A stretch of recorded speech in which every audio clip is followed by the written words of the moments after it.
সম্মানিত সুধীমণ্ডলী, সৃষ্টিগতভাবে আল্লাহ তাআলা কোরআন পাকে যেটা বলেছেন যে মানব সৃষ্টি করা হয়েছে মাটির নির্যাস হতে, আর জিন জাতি সৃষ্টি করা হয়েছে মারেজিম মেনার আগুনের নির্যাস হতে। তো আগুনের নির্যাস হতে পদার্থটা নেওয়া হয়েছে, এর মানে ওটা আগুন না। মাটির থেকে আমাদের সৃষ্টির মূল পদার্থটা নেওয়া হয়েছে, তার মানে আমরা কি মাটি? আমরা তো রক্ত মাংসের মানুষ। মাটির সাথে তো আমাদের বাস্তবে কোনো মিল নেই। আপনি মাটি তো মাটি, আর একটা মানুষ দেহ, সেখানে রক্ত মাংস যা কিছু দেখতে পাচ্ছেন। কাজে মূল উপাদানটা মাটির থেকে নেওয়া হয়েছে। আর জিন জাতির মূল উপাদানটা ধোঁয়াবিহীন আগুন দ্বারা নেওয়া হয়েছে। এর মানে জিন একটা আগুন না। তারা মানুষের সাথে মেলামেশা করে, চলাফেরা করে এবং মানুষের বিভিন্ন মজলিসে, এই যে আল্লাহ রসুলের নামাজ, ফজরের নামাজের কেরাত জিনেরা শুনছিল, এবং সেই জিনদের সাথে যে আল্লাহ রসুলের বৈঠক হয়েছে। তো এই জন্য কি তারা আগুন কি বসতে পারে মানুষের সাথে?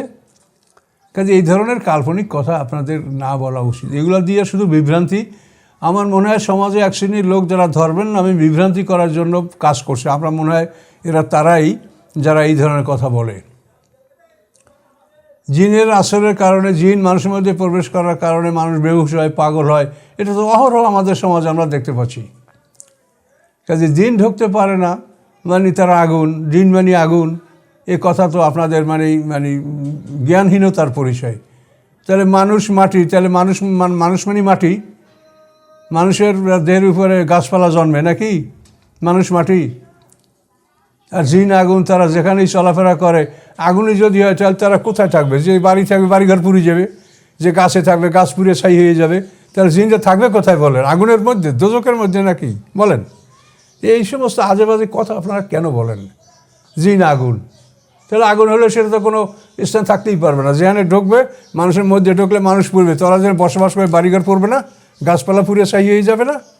তোরা পৃথিবীর যেখানে যাবে সেখানে সব ছাই হয়ে যাবে পুরা, কেটে ঠিক। এই ধরনের কথা, আজে বাজে কথা বলা, এগুলির মানে হলো আপনারা, আমার মনে হয় যে আপনারা আসলে মানুষের মধ্যে বিভ্রান্তি সৃষ্টি করার জন্য এই মিশনটা পরিচালনা করছেন। আর আমরা এই সমস্ত কথার জবাব দেওয়ার প্রয়োজন মনে করি না। তারপরও যেহেতু সমাজের এক শ্রেণীর লোক আছে যারা দুর্বল, তারা এগুলো শোনে, এই জন্য আমরা বলছি। তাহলে এই আপনাদের মতো এই মানুষের কথার জবাব দেওয়া, এটা আমি মনে করি না যে এটা আমাদের কোনো প্রয়োজন আছে। তার কারণ আপনারা মানে কোরআন থেকে অনেক দূরে আছেন। এ পর্যন্তই।